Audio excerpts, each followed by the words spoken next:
I'm a non-fiction writer who hates selling my work, so I found a gentler way to grow my author platform by showing my work online. Throughout this video, I'll be sharing examples of how I show my work. This is what works for me. Hello, my name is Helen and I am a writer of non-fiction, and I'm currently writing a non-fiction book focusing on the themes of confidence and creativity. One of my writing goals is to grow my author platform, to convince publishers that I'm a good bet, to be read as I move forward with my writing journey, and to have conversations and community. Creative loneliness can be a real issue. Over 10 years ago, I was writing a book proposal about food in fiction, and this came about because I wrote a weekly column called Feasting on Romantic Comedy on a literary website. Now, despite having this profile, my platform wasn't deemed big enough for the book to be taken on by the publishers. So I vowed that a lack of platform wasn't going to be the reason why I wasn't given a book deal in the future. I set up my blog and grew my Instagram to nearly 19,000 followers. Of course, this was in the age before algorithms and before it got harder to do this. And I did it simply by posting a photograph on Instagram every day and making my account as aesthetic and as appealing as possible. Fast forward to 5 years ago when I set up a Patreon to write about my issues with confidence and creativity. Then this led to a change in my Instagram content to where I am now, writing on Substack and creating these YouTube videos whilst writing a book offline. Despite a blip when I lost a few thousand followers on Instagram after I changed my direction to focus on my writing, I am slowly but steadily growing my platform. Not on Instagram, that remains steady at around 15,000 followers, although it does drop every now and again, but on Substack and more recently YouTube. I'm not on Twitter and I'm not on Facebook. And to be really honest, I only use Instagram sporadically. But I'm growing my platform, not by spamming people and not by shouting, "Look at me," not by writing clickbaity headlines and not by going viral. Instead, I'm remaining true to myself, writing about the topics that matter to me and being honest and quite vulnerable at times about my writing process. I'm doing it simply by sharing my work, my writing, and I'm using these online platforms, Substack and YouTube and a little bit of Instagram, to share my work. I'm using it as a notebook that I'm just sharing publicly. Just as an artist has a sketchbook, my sketchbook is me forming sentences and paragraphs and testing out thoughts and opinions that I'm sharing online. Now, when I first read Austin Kleon's Show Your Work, I felt an enormous sense of relief. Here was a respected author, an artist, telling me that what I was doing, due in no small part to a lack of creative confidence, was actually a good thing to do. In fact, I could double down and do more of what I was doing because it was a good way to build an audience.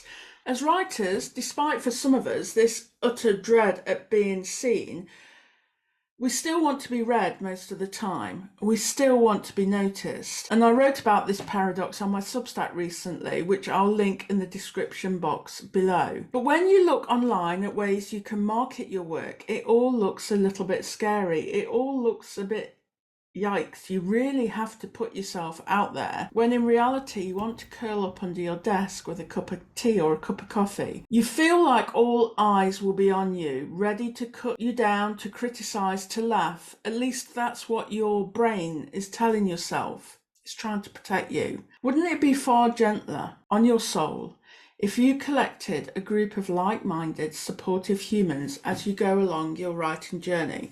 So when you do have a book to sell, it feels far more natural and less icky. Austin Kleon hates self-promotion. He quotes Steve Martin, who says, "Be so good they can't ignore you." But Austin argues you have to go further than that. It's not enough to be good.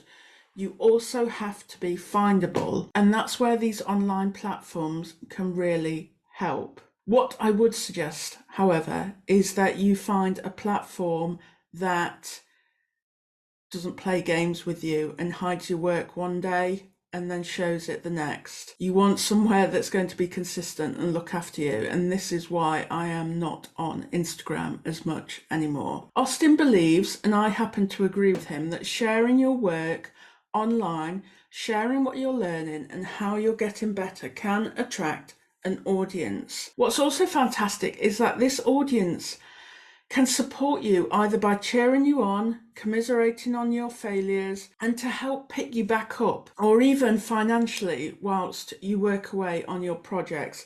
And I have to say, on my YouTube, just a few days ago, there was a comment.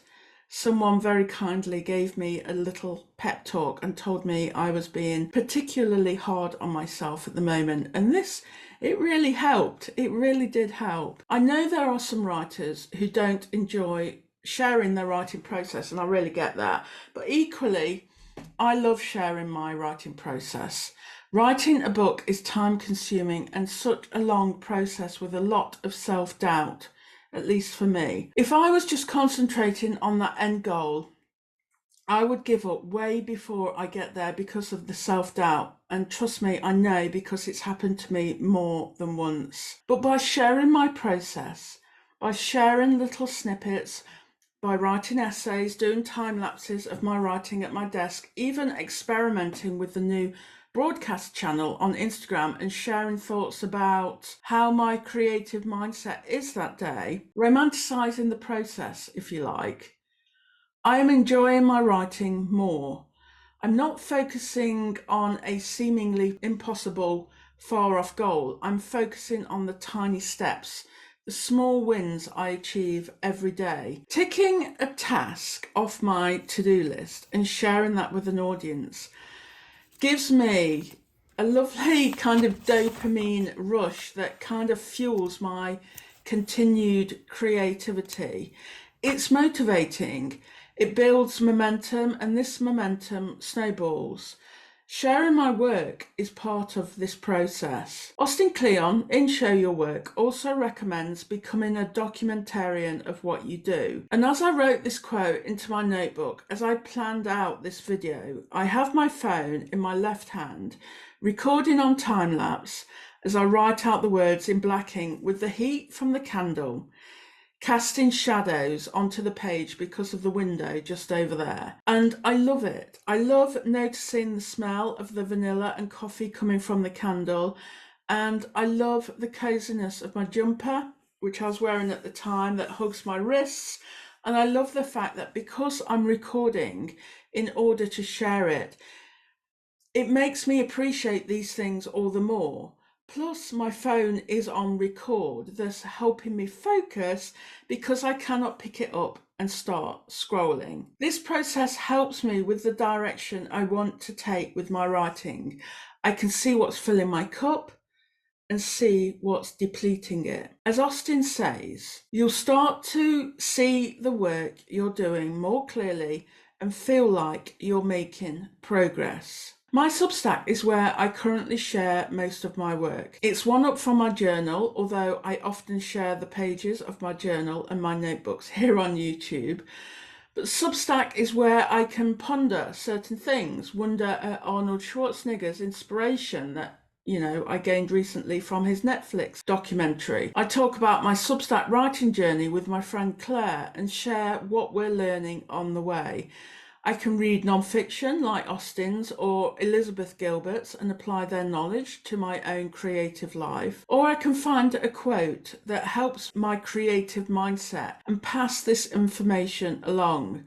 And I can change my mind as I learn, as I have conversations and get better as a writer. My book, currently being worked on in book proposal form, is my core work.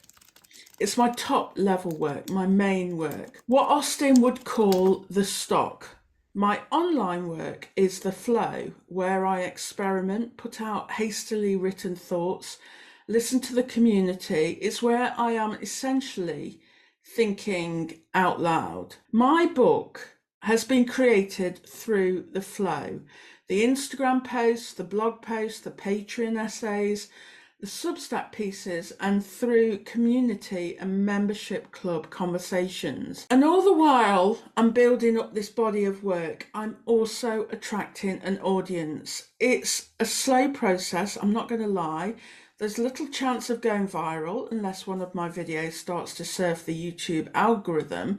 So it feels safe, which is quite nice. But I'm still growing as a creative, growing my knowledge, growing my body of work, getting better as a writer, growing my writing as a business, and yes, I'm growing my audience. I'll leave you with the section from Austin Kleon's book and the following lines.